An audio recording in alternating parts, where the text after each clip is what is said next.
the market's next move and whether this rebound really can be trusted. We're all wondering that, of course. So let's ask Tom Lee. He joins us now live. Welcome. It's good to see you. Great to see you, Scott. So I look at your notes today, and you suggest the worst is behind us. What makes you think that? Well, I think the thing that we're watching is the VIX spike to 60 on Monday, which is the third highest reading ever, and the VIX futures curve inverted, which was the steepest inversion since the pre-pandemic times. Both are starting to normalize. I think the VIX, as it closes below 20, and it hasn't closed yet, and as that VIX futures term structure uninverts, that tells us the worst of the panic is behind us. I don't think it means we won't have ripple effects, because we know there's some trapped bulls, and there's still some nervousness around Iran and how much of this yen carry trade has to unwind. But I think the worst of the selling pressure is behind us. How do we know that we had just a growth scare and not something more dramatic to come, Tom? Never mind the unwind of the carry trade, and no one really knows whether that's over either. But when you think about those two events, what does it make you think about where we could go moving forward?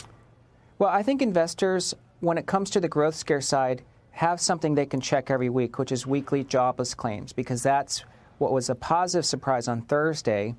And a lot of it came from Texas. Texas had a big drop in weekly claims week over week.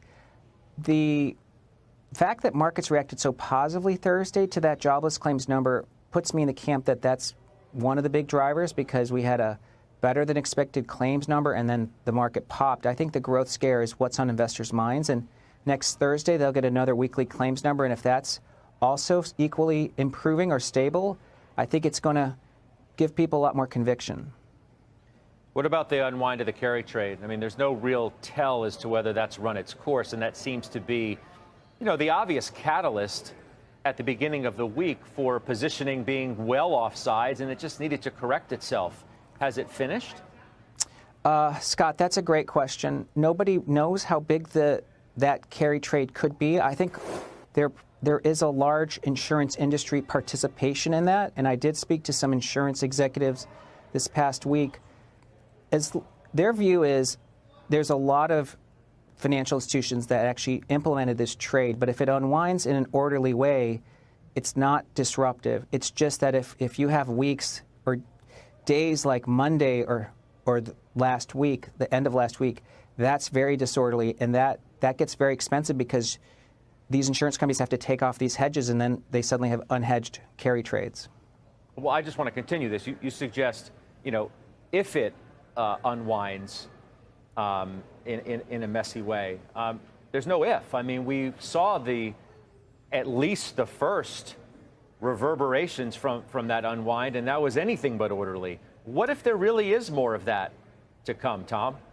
Scott, there may be more of it. I think one thing that is been messy is the currency hedges, because these currency hedges were built for what you'd call like 1 percentile events, 99 percentile standard deviation. So a bigger move than that is what makes these hedges so expensive. They just let them expire. I think central banks can manage currencies within a 1 standard deviation band. So I think it's still important to watch currencies, but if we're staying in stable and predictable ranges, it can be a orderly unwind. But yeah, Scott, that's an uncertainty, just like the Middle East is an uncertainty as well. But markets climb a wall of worry.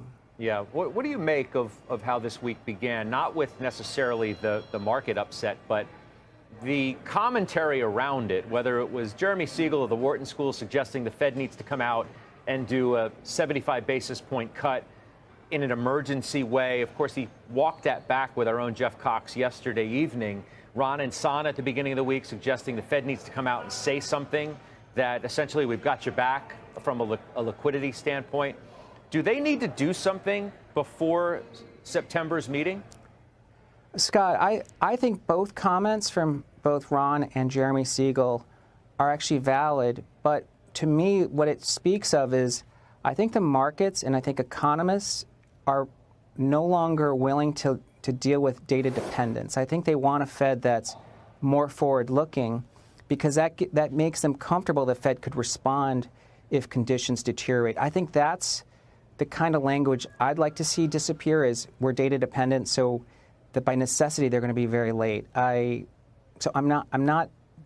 think it's actually encouraging to see this sort of pushback. Alright guys, this is the part of the video where I'm going to break down the stocks that were mentioned in the CNBC clip. Today they talked about the S&P 500, the NASDAQ, and the VIX. So we'll briefly break down all of those. If this is your first video, welcome. Thank you for being here. The blue line is the 45-day moving average and the green line is the 200-day moving average. So you can see the S&P 500 respected this white trend line for several months. When we finally broke through it, man, did the market panic sell all the way down to almost the 200-day moving average. We spent the last several days getting bought up, but you could argue that is just to close this massive gap in the chart. So the bearish case is that we've closed the gap now and or rejected off this 45-day moving average. We start going lower, we come back down and make a double bottom before going higher. We could also come back down, make a slightly lower low, bounce off the 200-day moving average, which would also be a double bottom, and then continue higher. For the bullish case, we could just keep grinding higher like this, regain the 45-day moving average, then consolidate around, show that we're going to reject going lower and continue going higher. But remember guys, there's still a lot of uncertainty in the markets. We're still not sure if this carry trade is done unwinding. There's a lot of problem overseas in a lot of different continents. Our economy is not doing the best. There's a lot of talks of recession. There's a lot of talks of this sell-off getting worse. So just keep that in mind guys. I bought some Nvidia in the mid 90s. Somebody sold me Nvidia shares at $95. What are they doing? I'm not sure. And if they want to go lower, I'll buy some more. We're not trying to predict the markets. We're here to buy great stocks at great values. Onto the NASDAQ, we had about the same exact trend line. We broke it and we actually did come down to the 200-day moving average. So that's a great sign for big tech in the NASDAQ. We've also ran the last several days. We just now closed this gap and we do have another gap. So a couple things that could happen. Now that we've closed this gap, we can reject, start going lower, come back, bounce off the 200-day moving average again, make somewhat of a double bottom and keep going higher. We could also keep grinding up, close this gap, reject off the trend line and then start going lower. And then on the bullish case, we could just keep grinding higher, make some consolidation, show that we're going to reject going lower. And if we get back above this trend line and hold it, guys, the bull run is back on. Now let's quickly take a look at the VIX. You may never see a spike like this again. We went from around the 12 to 13 range